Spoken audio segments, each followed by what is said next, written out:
اپنے گھرانے کو رسوا نہیں کرنا اسے کریت کریت کر اپنے گھرانے کو رسوا کرنا اسے گوارا نہیں تھا۔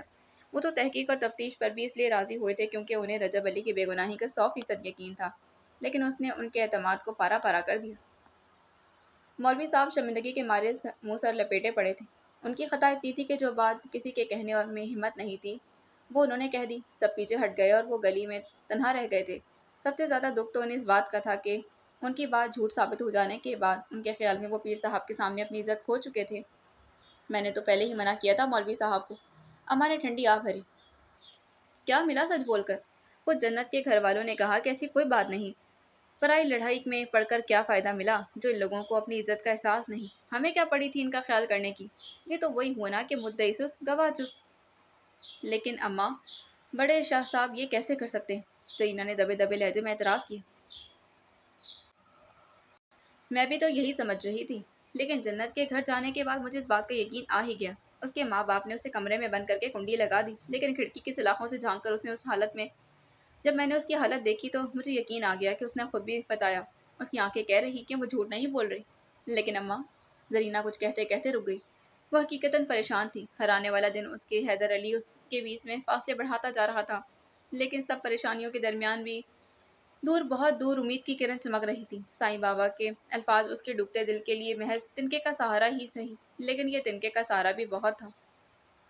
زیب النساء اسی وقت بال سکھا کر مسہری پر لیٹی تھی۔ رات بھیگ رہی تھی۔ آج پورا ایک ہفتہ ہو گیا تھا اسے اچھو سے ملے ہوئے۔ نہ جانے وہ کب آئیں گے، مجھے کیسے رہائی نصیب ہوگی، نہ جانے کب میں کھلی ہوئی فضا میں سانس لوں گی۔ زندگی ایک دم بدل جائے گی، رنگ ہی رنگ، خوشبو ہی خوشبو ہر طرف بکھر جائے گی۔ ایک ہفتہ کتنا لمبا ہوتا ہے، 7 طویل دنوں سے مل کر بنتا ہے۔ اتنے طویل دن جیسے صدیاں۔ اچھو نے ہونے والی 2 ملاقاتیں اس کی زندگی کا سرمایہ تھی۔ ان کا ایک ایک لمحہ کسی فلم کی مانند اس کی آنکھوں کے سامنے چلتا رہا۔ کوئی ایک لمحہ، ایک پل بھی ایسا نہیں تھا جب اس کا خیال زیب النساء کے ذہن سے محو ہوا۔ دروازے پر دستک ہوئی۔ آ جاؤ۔ وہ اٹھ بیٹھی۔ اندر داخل ہونے والی حمیدہ تھی۔ حمیدہ تم؟ اس وقت خیر تو ہے بی بی؟ وہ اپنے پیچھے دروازہ بند کر کے جلدی سے اس کے پاس گئی اور پھر سرگوشی کے انداز میں بولی، اچھو بھائی نے آپ کے لیے پیغام بھیجا ہے۔ وہ باہر آپ کا انتظار کر رہے ہیں۔ وہ کہہ رہے ہیں کہ کس قدر جلدی ممکن ہو چلی آئیں۔ وہ باہر ہیں؟ مجھے چلے جانے مجھے لے جانے آئے؟ زیب النساء کے دل کی کلی کھل اٹھی۔ لیکن اس قدر اچانک؟ انہوں نے کہا تو تھا کہ وہ کسی بھی وقت آ جائیں گے بغیر اطلاع دیے۔ وہ کہہ رہے تھے جلدی کریں، بڑی سڑک تک آپ کو پیدل چلنا ہوگا، آگے البتہ سواری کا انتظام ہے۔ میں تیار ہوں۔ اس نے سفید باریک ریشمی دوپٹہ اٹھایا۔ لیکن میں سب سے مل کر تو جاؤں گی۔ اتنا وقت نہیں بی بی، اچھو بھائی بہت جان جوکھم میں ڈال کر یہاں آئے۔ بڑے صاحب کے ملازموں نے انہیں دیکھ لیا تو چھوڑیں گے نہیں۔ حمیدہ نے اسے سمجھانے کی کوشش کی۔ لیکن میں بابا جان سے تو مل لوں۔ جو کچھ کرنا ہے جلدی کریں۔ وہ جلدی سے پیر صاحب کے کمرے کی طرف بڑھی۔ کمرے میں ان کے علاوہ اماں جان، یاسمین بھابھی اور مہر النساء بھی تھی۔ آئیں بیٹا، ابھی آپ کا ذکر ہو رہا تھا۔ اسے اندر داخل ہوتے دیکھ پیر صاحب مسکرائے۔ میرا بابا جان؟ ہاں آپ کا، یاسمین بولی۔ بیٹھو بیٹا۔ اور اماں نے ہاتھ کے اشارے سے اسے بیٹھنے کے لیے کہا۔ میں یوں ہی آ گئی تھی، بیٹھوں گی نہیں؟ کیوں بٹیا؟ بس بابا جان نیند آ رہی، وہ بولی۔ آپ سب کو خدا حافظ کہنے آئی تھی؟ شب بخیر میری چندہ، اماں جان نے کہا۔ دیکھیں نصیب بیگم، سفید لباس میں ہماری بیٹی کتنی پیاری لگ رہی، فرشتوں کی طرح پاکیزہ معصوم۔ اس کے دل پر خنجر سا چل گیا، آنکھیں بھیگنے لگیں۔ وہ یہاں سے جانا چاہتی تھی اسی لیے نہیں کہ اسے کسی سے نفرت تھی، نہیں، وہ تو سب کے لیے صرف اور صرف محبت کے جذبات رکھتی تھی۔ اس کے جانے کی وجہ افراد نہیں روایتیں تھیں۔ بابا جان کو ہمیشہ کے لیے چھوڑ کر جانے کا خیال دل پر آرے چلا رہا تھا، لیکن اسے بہرحال جانا ہی تھا۔ کیا ہوا؟ آپ کی آنکھیں کیوں بھیگ گئیں؟ پیر صاحب بے چین ہوئے۔ کچھ نہیں بابا جان، سوچ رہی ہوں کہ یہ محبت نہ ملے تو کیا ہوگا۔ وہ چند قدم آگے بڑھ کر پیر صاحب کے قریب ہوئی۔ بابا جان میرے ماتھے پر پیار کریں۔ پڑھتے محبت سے پیر صاحب اٹھ کھڑے ہوئے، زیب النساء کے سر پر ہاتھ پھیرا اور ماتھے پر بوسہ دیا۔ شکریہ بابا جان۔ اس نے آنکھیں موند کر آنسو پیچھے دھکیلے اور واپس مڑ گئی۔ اسے کیا ہوا پیر صاحب؟ اماں جان کی آواز اندیشوں سے کانپ رہی تھی۔ کچھ نہیں ہوا اماں جان۔ مہر النساء ایک لمحے میں سب کچھ سمجھ گئی، پھر تسلی دینے کی غرض سے بولی۔ جب میں یہاں آ رہی تھی تو یہ سونے کے لیے لیٹ چکی تھی، شاید کوئی برا خواب دیکھ کر ڈر گئی۔ حویلی کے ادبی پھاٹک سے باہر نکلتے ایک لمحے کو اس کا دل چاہا کہ واپس لوٹ جائے۔ محبتوں کی زنجیر پاؤں جکڑتی محسوس ہوئی۔ بچپن سے جوانی تک کے لمحات ایک پل میں آنکھوں کے سامنے گزر گئے۔ وہ بچپن کے خوبصورت دن بابا جان اور رجب علی بطور خاص اس کے لیے چن چن کر خوبصورت گھڑیاں لایا کرتے تھے۔ جب حیدر علی پیچھے سے آ کر اس کی آنکھوں پر ہاتھ رکھ دیتا جب مہرالنساء اپنی گڑیوں کے لیے اس کی گڑیوں کے کپڑے چرا لیا کرتی اور پھر دونوں میں خوب لڑائی ہوتی، تب رجب علی ان دونوں میں صلح کروایا کرتا۔ اور ایک دن جب وہ حویلی کے دالان میں بنے تالاب میں پاؤں پھسل جانے کی وجہ سے گر گئی تو کیسے رجب علی اور حیدر علی دونوں نے اسے بچانے کے لیے اکٹھے پانی میں چھلانگیں لگا دی تھیں۔